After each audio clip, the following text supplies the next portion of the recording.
Thank you very much for joining Fish Keeping and the Spot as we speak to different persons within the fish keeping hobby.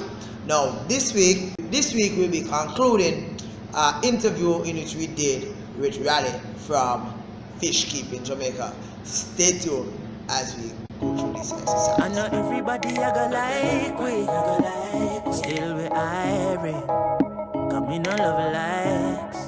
Do it for the love and I do it for the likes. Do it for the love and I do it for the likes. Do it for the love and I do it for the likes. Do it for the love and I do it for the likes. Make them know success don't come overnight. Make them know. In regards to the whole scheduling and workload and all of that, Mr. Raleigh, why is it that you have actually placed yourself in such a position wherein you are pressed for time and you're always busy? Do you find yourself like in the hobby? Do you find yourself really calling it a hobby again, or do you find it to be a task in which some of the time you think, hey, I'm tired of this? Well, I'm this person who like a challenge, and being it that I kind of tired of the whole idea of going to school and all that. I just find this thing really relaxing. When I say tired of going to school, I mean higher level, right? So I have spent about 10 years in school in higher education, and I'm thinking about going back, but right now I just want some little fun in my life as far as hobby is concerned. So it's not really that it is taking up my time in which I'm not unable to have my personal space, right? It's a hobby. Now some persons in Jamaica they live by the bar, right? Jamaica have more bar per square mile than anywhere else in the world, right? I would say that. The same thing I call as pub, right? So beside every bar, yeah, but beside every church there's a bar. Funny enough, yeah, that's a joke, right? Some people play domino, some people watch football. They would ask, what's the latest UEFA score? What's they watch Champions League. They watch. Some people do different things. They play games, all that. But my thing is that I just want to enjoy fish keeping, right? So it's not really that it is taking up my time in which I'm unable to do other things. It's just that my time is so laid out that it really rocks the boat if I try to maneuver to do something else with what I am doing right now. So whenever time do really come down on me where I think I need a little rest, I probably might take a 1 week rest from YouTube, or probably I might take a little longer. It depends on how I am feeling. What is it that persons out there should be looking at fish keeping Jamaica with regards to, let's say, the next 6 to 12 months? As far as the next 6 to 12 months is concerned, it is my hope that I have what you call a observation area, an area where I highlight my fish stock, so you can see at least samples of the different fish I have. So I'm gonna be making some aquariums. You notice that I have not been doing much activities on Wednesdays as I normally do a project Wednesday, right? Because I'm gearing up myself for a huge project somewhere down the line, where I'm going to be having a little area in my yard where I actually, if anybody asks me about fish, I can show them that, hey, these are the sample of the fish in my pond. So that is my project for the next for the next 6 to 12 months. I realize, Mr. Raleigh, that you have actually been saying that person should stick to the theme or the topic or the name of the channel. So if you're doing about dogs, you talk about dogs, right? If you're doing about fish, you're doing fish. However, I've seen very much you have spoken about several other things other than fish keeping. Wouldn't you say that you are actually contradicting your previous statement with regards? Okay, well, yes, I've been saying that person should stick to the theme or the topic or the name of the channel. So therefore, if they're doing on dogs, they should not go and look at cows, right? And I think some persons might be wondering if I'm contradicting myself when I am looking at, like, for example, Tech Thursday, or I am doing my Sunday commentary. But if, by the way, I'm a sociology specialist, right? So everything in society to me is interlinked. What I am looking at on YouTube, right? So I am looking at Tech Thursday. Everything on Tech Thursday focuses on my channel as to how I enhance my channel. So I do a little research, I do a little practice run, and then know, hey, I discover how to do that. I do it as I tape it and I produce it as a Tech Thursday item. On Sunday commentary, what happened is that when I look at certain things, because I watch a lot of videos during the week, and after watching the videos, I have like probably about a 10 to 15 minutes synthesis as to what actually transpired during the course of the week, and then I might do a video on that, and that has to do with fish keeping, that have to do with the whole family of fish keepers that exists on YouTube. I have been watching some of your videos, and I realize that some of your videos are not of the pristine quality. Let's say 8 months ago, the quality is not all that good. I am wondering if the quality of your videos really have a part to play in the volume of traffic and subscriber that you might experience whether in the past, right? Yes, the quality of some of my videos when I just started, right, they were not good, right? I never know how to hold the equipment. I never know what is meant by graphic pixels. I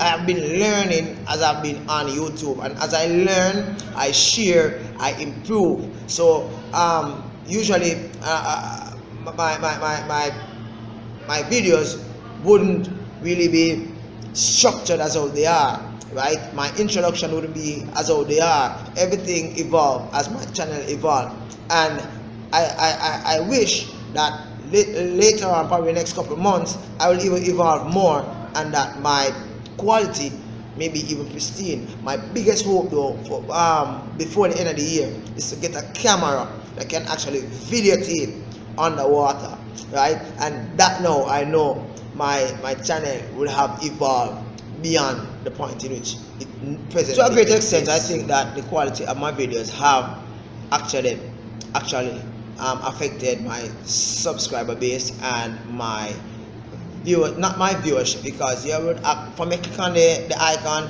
you would actually see what is there, but it would affect the watch time, and it would affect the subscriber base, and I wouldn't be getting, for example, a lot of comments, arguments, a lot of sharing opinions on whatever I present. So I find that of late that I've been getting a lot of this, and I appreciate it, because it's a lot of work and a lot of effort being placed into this channel off here, in which you don't really know about. A lot of effort is being made to ensure that the videos produced are good.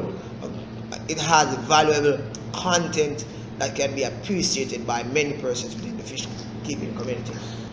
Okay, Mr. Riley. I'm not going to keep you long. If my viewers wish to hear more from, more on this spin, more on this spot with regards to you, I will probably ask you to join us again. Okay, so Mr. Riley, before we end, there are some things that I need to, ask you. Okay, so one of the questions I need to ask you is that how would you view fish keeping in Jamaica? I hear somebody refer to you as the king of fish keeping in Jamaica. Is that title warranted, or is that it's just something in which that person wish to, that you hold dear to, the other fish keeping community? There's a saying that says that heavy is the head that wears the crown, right? And woe to the person wearing. Certain titles as colloquial, I would say, why I don't really want it.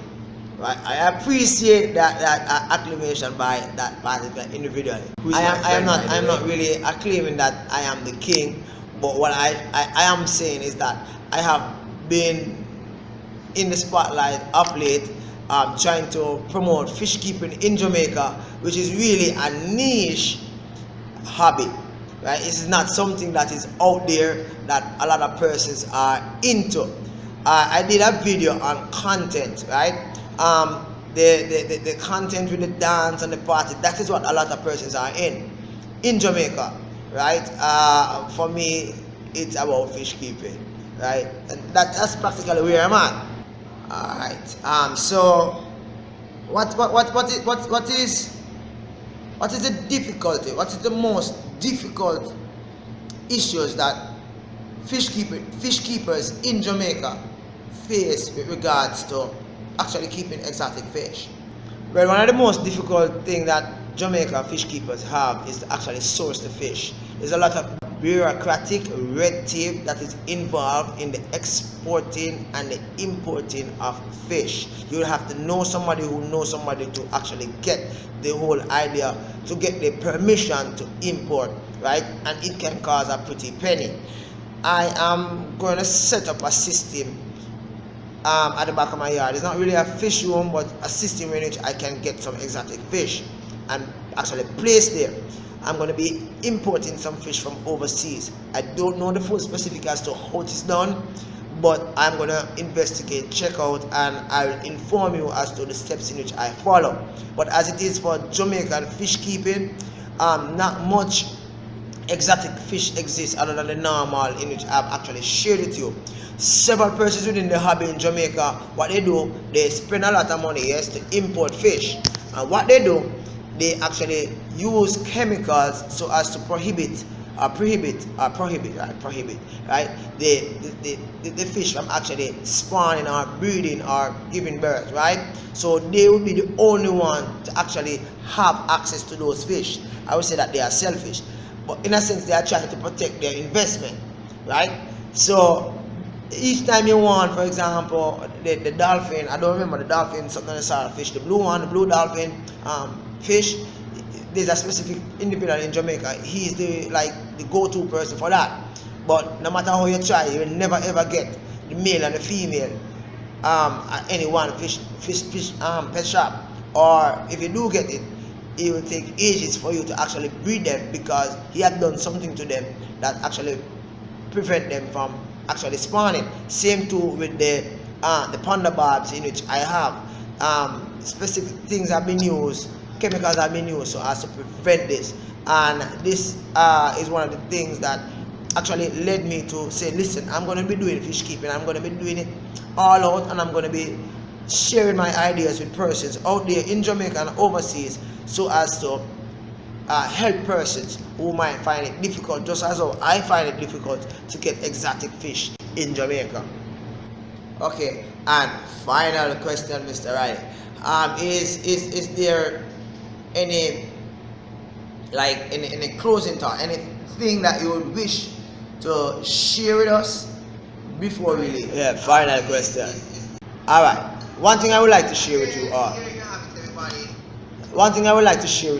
and everybody, that all my subscribers are real, they're not fake, right? I've actually gone around and I've canvassed and I've actually promoted my channel, and they are real, right? Another thing is that it is good to give nice comments, and even if you find something that the comment is not worthy of being nice, share with the person in whom you are watching their videos what you would suggest that will probably improve the video quality, improve what they are doing, or probably what they are doing wrong. But you can say it, and say it in a very respectable manner, right? And as a good friend, well, another fish keeper said, if you don't have anything to say, just watch and shut your mouth, right? He shared that with me once, right? And I also said, it's kind of hard pill to swallow, but it's true, right? Another thing is that we can help each other grow if we just put away the selfish mentality in which we have. Right? Once we reach 1,000 subscribers, you know, everything can just ride in, and you gradually build up, and you can find time to actually work on your watch time, because remember, it is the watch time, subscriber, and the views that actually count. Right? And as a young YouTuber, not young in fish keeping, but as a young YouTuber, it really helps when others really, you know, pay attention and probably look. And what I don't like is that a lot of person out there, they have the channel, they were once young YouTuber like myself and others, and they actually watch other person's video and commenting, and they would want somebody to comment on their videos. They would want somebody to actually answer questions, and they are not answering questions. Answer the people them question. No? If you don't want persons to ask question or comment, you can go into the option which says that you don't want any comment for the video, so the person will only come on the video and watch and leave. Yeah, you can do that option on YouTube. So that's practically it for now. Probably next time when you have me on your program, I might have more to say. So thank you for having me. Here you have it, everybody. Another interesting conversation with somebody within the fish keeping hobby. It is hoped that this video was of enlightenment to you. Thank you very much for joining Fish Keep in Jamaica. Thank you very much for watching the spot on FKHA. Do have a pleasant day. Bye. Peace.